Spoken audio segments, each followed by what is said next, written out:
Welcome to Sweet Life Beat Life. We hope this video helps. In this video, I will explain how to change a fuel filter on a Ford Transit Custom. First, gather your essential tools, such as a suitable wrench, a screwdriver, and of course, your new fuel filter.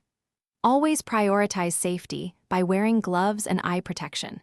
Make sure your van is parked securely on a level surface with the parking brake fully engaged before you begin any work. Now, let's find that fuel filter.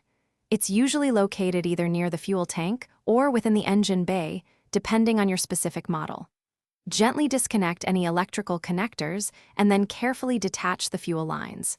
Be prepared for a small amount of fuel spillage. Finally, use the correct tool to release the filter housing or bracket that holds it in place. With the old filter removed, it's time to install the new one. Make sure it's oriented correctly, often indicated by an arrow, and fits securely into its housing. Reconnect all the fuel lines, ensuring they click into place, and then reattach the electrical connector.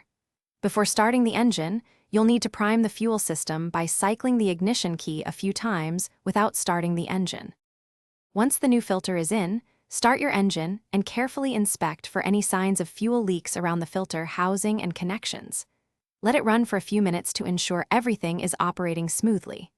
Remember to dispose of your old fuel filter responsibly, adhering to all local environmental regulations.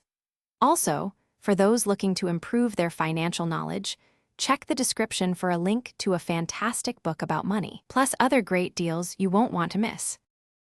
Thanks for watching. Consider subscribing if we helped you.